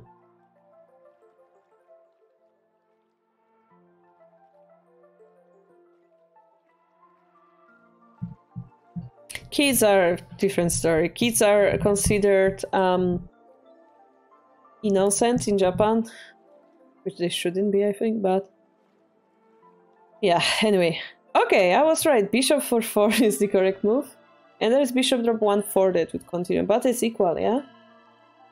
So, the knight takes pawn. How bad is it? It's not bad. It's Siliqua, but a little bit worse. So we wanted to see also what happens when the silver goes back here.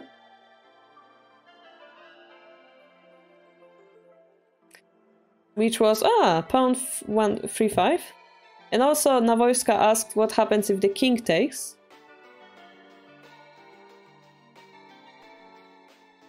Mitchell still lands 5-5. And then they bring the rook here, and then we distract it and drop the bishop here, something like that. So it's playable. Yeah.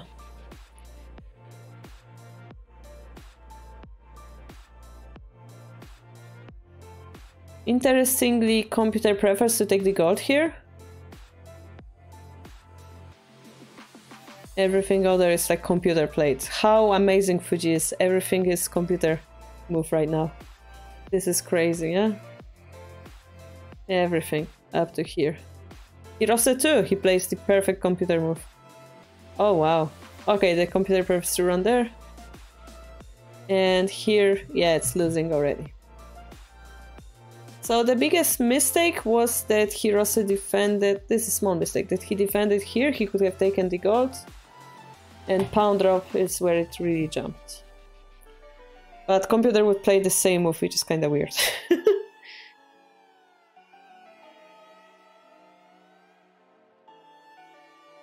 Rook drop seems to be a better choice. You can be a good teacher even if your shogi isn't the strongest, yeah?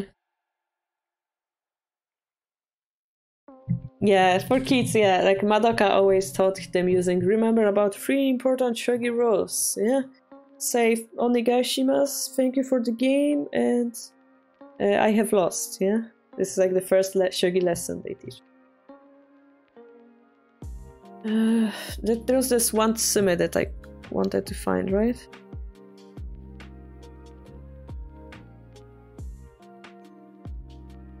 Which was here, yeah? I wasn't able to find it.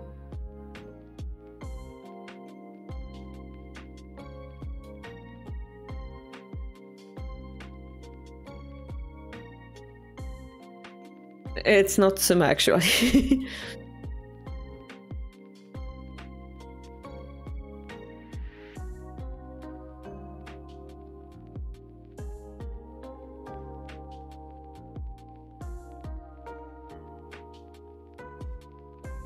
But you can clearly see it's quite complex and scary, yeah? So it made sense to escape with the king once.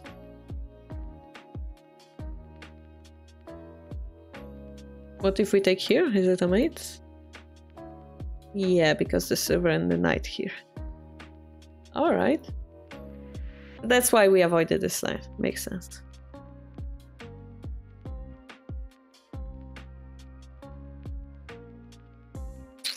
Yeah, I explained that all the small pieces promote to gold, and all the big pieces promote to themselves plus king movement. There are those 2 patterns. It's the main one.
I actually solved those like 100 times, but yeah.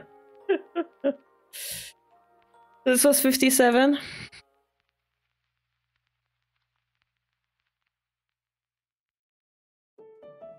My record was 51. I saw those collections before, so this is why I'm so fast, but like just to flex. But then if I choose like Tsume that has like more moves to them, I would need to think about it, yeah?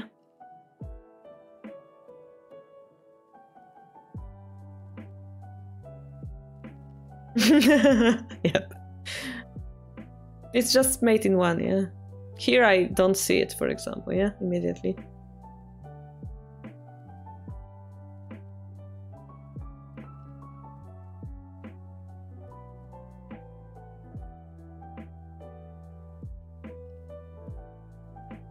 No idea, yeah, in fact, because it's much longer. But if we have Tsume in, like, let's say 3 moves, I should be able to find it relatively quick, even if I never saw it before. Yeah. This one is confusing.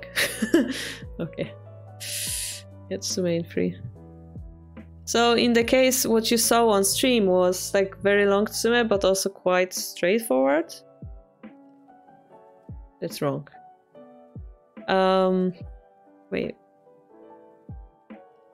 I'm confused. Oh, here. Also quite straightforward, because it was like check, check, runs, and there was no other option. Made in 3 is like quite limited, right? And then some of those 3 moves mates are more difficult than the others, yeah. But again, it all comes practice. Practice. This, if that inspires you, hopefully it does, yeah. You can also become that fast.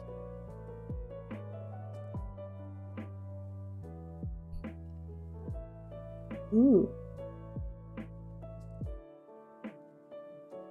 Game to spy on.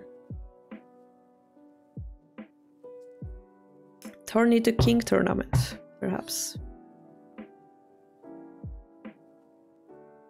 Tourney to King is our tournament for strongest players on our server, yeah. It's part of the 5 categories that we have, from beginners to advanced players. This is the most advanced, basically. You can check it on our Discord.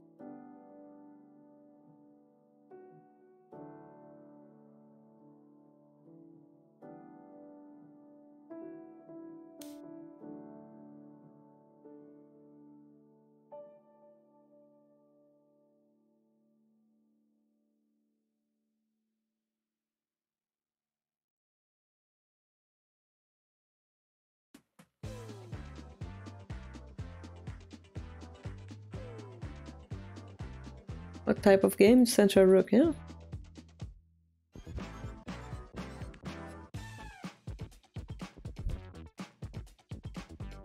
Central Rook with wrong diagonal bishop. That's something I wouldn't be playing. Ah, no, not wrong diagonal. Actually, this is normal diagonal.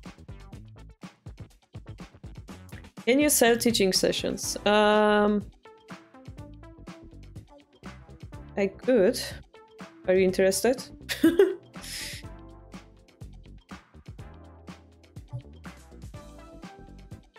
Jen, you all know that TTS means TT Turret Shodan. TT serious is TT serious, yeah? Yeah, so if you want, you can always contact me on Discord. But generally, remember that on Sundays we do those free reviews of the games. So I don't want to like scam you guys or anything. If you just send your review for Sunday, I will analyze it. But if you want more, then probably we would have to discuss it, yeah. Cool, okay, yeah, then please contact me on Discord. Turn it to serious. Ah. Sounds like serious, like serious, yeah? Like the English word. We will also start the Journey to Tourney after this main season. I think I will just make a Swiss tournament. Road to one eye. What, you gonna poke your eye out? I don't know how we're gonna do it because Christmas is coming. We never did it before. But yeah, I will set up 81 Dojo tournament maybe. and like to make it simpler, yeah, so I don't have to do the pairing.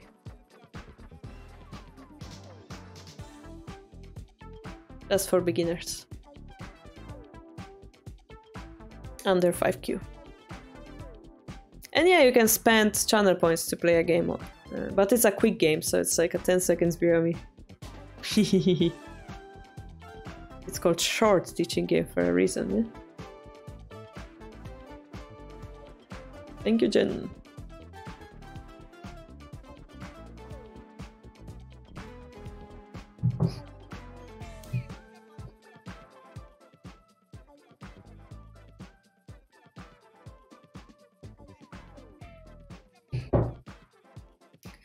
You just go here, Kifu, and you click this link.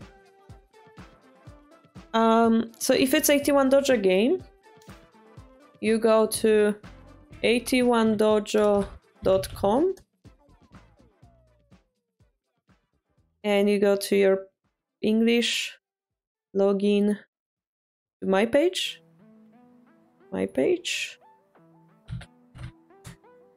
And then you will have this Kifu search where you could find your recent games. I don't have any, probably, yeah. When you find your recent games, and then you can click this Kifu link, and the Kifu is in the browser. The top, you don't see, guys, but like this is the, if it contains like numbers and Kifu, this is the one.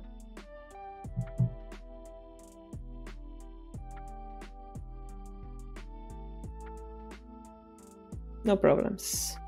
Where did name One Eye come from? It's a stupid story. It's just me being 16 years old and trying to come up with a cool nickname. And I thought I won't be serious about this game. That I play, you know, play Shogi and then watch YouTube at the same time. So technically play with one eye closed. Therefore I named myself One Eye. Eye implant surgery. No, nothing like this.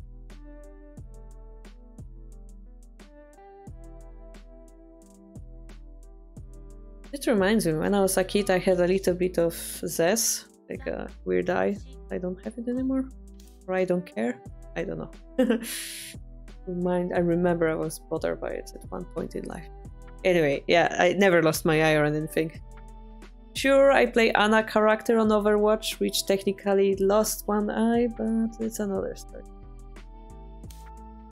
Won't be serious about the game. Well, not 5 down, a professional player, yeah? That's the most serious as you can go. But yeah, that's the absurd in the whole situation, I guess, yeah. Suggestion for a video: how to defend against early attackers. Like all low-level players, attack immediately and don't have time to build a castle. We could take one of your games where one side over-attacks and we could analyze it on the stream as an example of over-attack. Sure, we could do that. But generally it's part of the Joseki. It's not that simple, but we could make it simple by analyze the game on the video. Good idea. I did a lot of theory on our tips for beginners series, but I think a little bit more practice would be very useful. Maybe that's what we should do next week, actually.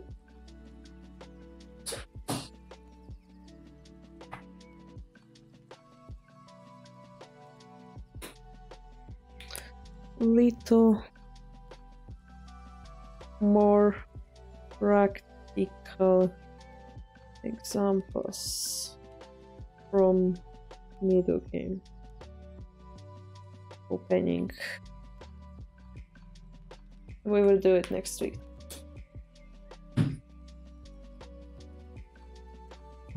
I just came doing PE class. Yeah, I always like the stories, you know, the story aspect of life. No, I mean, I love Greek mythology, but unfortunately nothing. Also, Cyclops were supposed to be stupid, so I wouldn't choose that. Like they got tricked by Odysseus, right? Do you lose time by accidentally dropping a pawn second time? Yeah, if you drop, for example, I take this pawn, and I drop it behind this pawn, for example. That's illegal, you see? That's called double pawn, and in one row you can have only one pawn that's unpromoted. So on the other hand, if this player were to drop the pawn behind his pawn that's promoted, that's totally fine. Because it's promoted, yeah? Yeah, it does happen to me. Of course, to everyone. There is a bunch of compilations online where the professional players make Nifu and they're like, ah! The most recent would be Kimura Sensei. I think if you Google, you can find it on our Discord even. Kimura. Yeah. Who actually got a title like a few years ago, so that's even more amazing. If I write Kimura Shogi Nifu, is it gonna pop up or I need to... I probably need to type it in Japanese. Yeah. Let me try to type it in Japanese. I know you guys don't see it, it's okay. Kimura Nifu.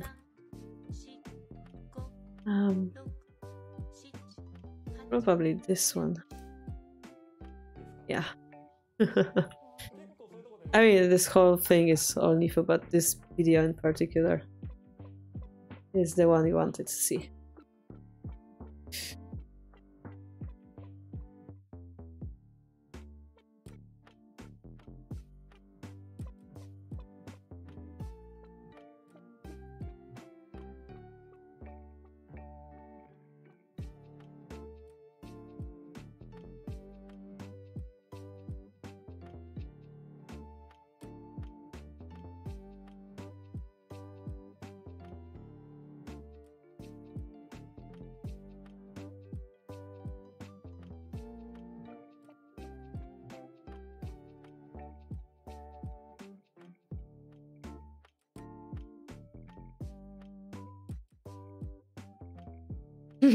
Yeah, in chess, especially like blitz chess, rapid chess, it happens a lot.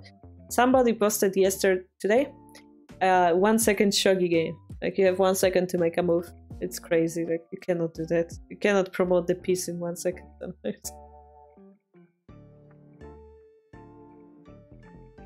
Yeah, there was so many funny memes with it. It wasn't Anish, yeah.